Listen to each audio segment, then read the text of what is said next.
खबर आपको देंगे। चेयरमैन पीटीआई ने chief justice Islamabad high court के खिलाफ सुप्रीम कोर्ट से रुजू कर लिया। अदालत आलिया को उनके खिलाफ तमाम मुकदमात की सुनवाई से रोकने और मुकदमात इस्लामाबाद हाई कोर्ट से लाहौर या पेशावर हाई कोर्ट मुंतकिल करने की इस्तदा भी की गई है। मजीद इस हवाले से तफसीलात हासिल करेंगे डॉन न्यूज़ के नुमाइंदे हसीब भट्टी से। हसीब भट्टी, बताएगा दरख्वास्त में मजीद क्या कहा गया है, क्या इस्तदा की गई है?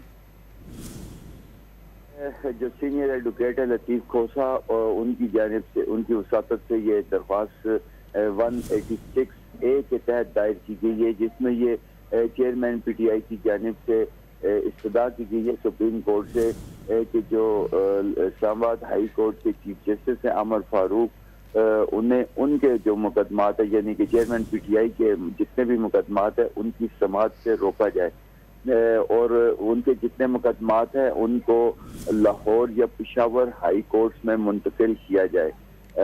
ये उन्होंने दरख्वास्त जमा करवाई है लतीफ़ खोसा के जरिए। बहुत शुक्रिया हसीब भट्टी, आपका तफसीली तौर पर आगाह करने के लिए।